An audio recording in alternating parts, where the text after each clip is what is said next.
Good afternoon, ladies and gentlemen. Welcome back to another episode here on African Confessions. The following story that you're going to be listening to, it was sent to me by one of our dear listeners, and the message reads like this. Good morning, Brother Nashi.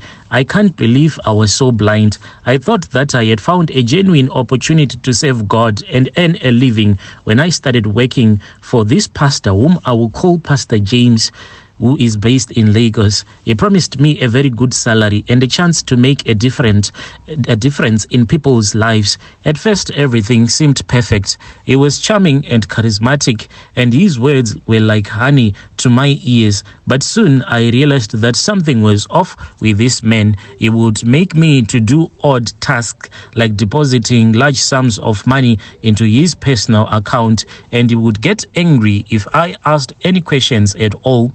He would preach about prosperity and wealth, but behind closed doors, he was embezzling church funds and using them to fund his own lavish lifestyle. He would manipulate and control me, making me feel guilty if I didn't comply with his demands. Beware of wolves in sheep's clothing, and to always seek the truth. I was a part of it for so long. Pastor James would perform these elaborate rituals, claiming to bless the anointing oils that he would then sell to us, the church members. He would say it was to bring us closer to God, to heal all of your alignments and to prosper our lives, but in reality it was nothing but a scam. He would mix the oils with strange substances, chanting incantations and performing dark rituals behind closed doors. One thing that I have realized about us human beings is that nothing will ever change. The things that have been done before, those things will always be done again. We do not learn from history. When it comes to this thing of miracle oil or anointing oil, these people, they have been always around. Some people, they used to sell what they called snake oil. They even claimed that snake oil will actually prolong your own life. But here we are in this modern age, and we are being sold this anointing oil. Some of this oil, when things were really tight, I actually witnessed the pastor sending some of his bodyguards to go and buy cooking oil. He used to buy this cooking oil in 20-liter buckets, and that cooking oil will be taken. I don't know what kind of a chemical that he would use to mix with this anointing oil of his. Then he would sell it to people. Cooking oil, which you can buy for your own self in the shops. This was cooking oil that you could actually buy in the shops, but they were selling this oil at a very high price. He would tell us to apply the oil to our eyes, claiming it would give us spiritual insight and clarity. But in reality, it was a clever trick to blind us literally and metaphorically. The oil would burn our eyes, causing us to become disorientated and confused. And whilst we were in that vulnerable state, he would feed us lies and manipulate us into giving him our money and our loyalty.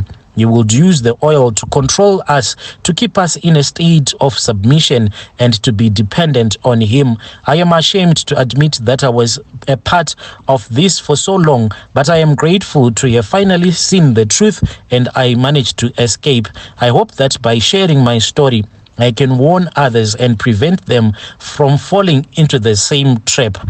I was shocked when I discovered that this Pastor James would secretly visit a witch doctor to seek more power and control over his followers. He would travel to remote villages hidden from prying eyes to meet with the witch doctor, who would perform dark rituals to strengthen his hold that he had on us. He would return with a newfound sense of arrogance and manipulation, using his newfound powers to control and to exploit us even further.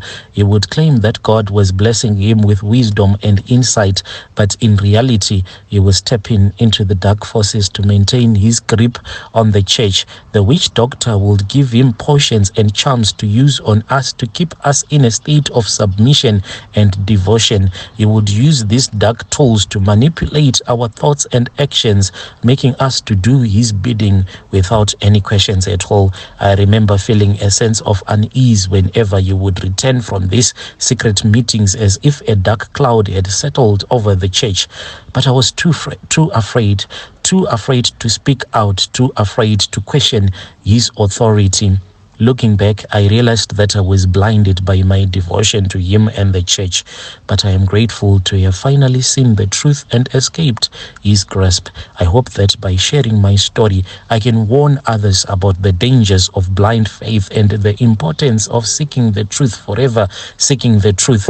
I'll never forget the day that I saw Pastor James. He was playing with a massive snake in his secret room. I had been suspicious of his activities for a very long time, and I had been trying to find a way to uncover the truth. That's when I discovered the small keyhole in the door, just big enough for me to peep through. What I saw made my blood to run cold. Pastor James, yes, Pastor James, was sitting in the dimly lit room, surrounded by strange symbols and artifacts, with a gigantic snake coiled around his body. He was whispering incantations and stroking the snake's scaly skin as if he was in a trance-like state. In Africa, playing with snakes is a well-known sign of ritualistic practices, and I knew that I had stumbled upon something which was very sinister in nature. I felt a chill that was running down my spine as I realized the true nature of Pastor James' activities. He was not a man of God, but a practitioner of dark arts, using his position to manipulate and to control his followers. I knew that I had to get out of there. Yes, very fast. I needed to run out of there. I didn't know what he was capable of, but I knew that I didn't want to find out. I quietly made my way back to my quarters, my heart racing with fear. From that day on, I knew that I had to escape no matter what it took. Pastor James had a pattern of impregnating women who worked for him. He would prey on their vulnerability and, using his position of power to manipulate and to control them, he would promise them a closer relationship with God and a special place in the church if they would succumb to his advances. But when they became pregnant, he will turn on them, demanding that they terminate the pregnancy to protect his reputation and the church's image. He would use guilt and shame to control them, telling them that they had sinned and that this pregnancy was a result of their own weakness. I saw many women coming and going, each with a similar story of exploitation and heartbreak. They were left scarred and traumatized, struggling to come to terms with what had happened to them.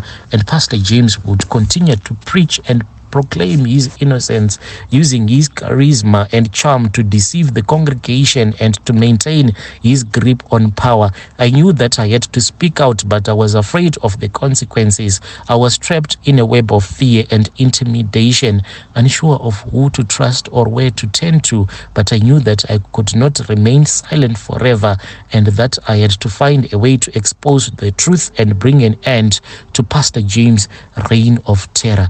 He had accumulated wealth by selling anointing oils and bricks, calling them the cornerstones. Through a clever marketing scheme that preyed on people's faith and vulnerability, he claimed that the cornerstone bricks were blessed by a higher power and they held spiritual significance and they held spiritual power, and that they would bring prosperity and protection to those who purchased them. Even foreigners from South Africa came to buy these bricks. Can you imagine? There was this couple who came. They were South Africans. It was the mother, the father, including their own maid. So the idea that they had was that since only 2 bricks were allowed per person, and these bricks, they were costing $500 US. I cannot put it in Naira because it is going to be a lot of money that people won't understand.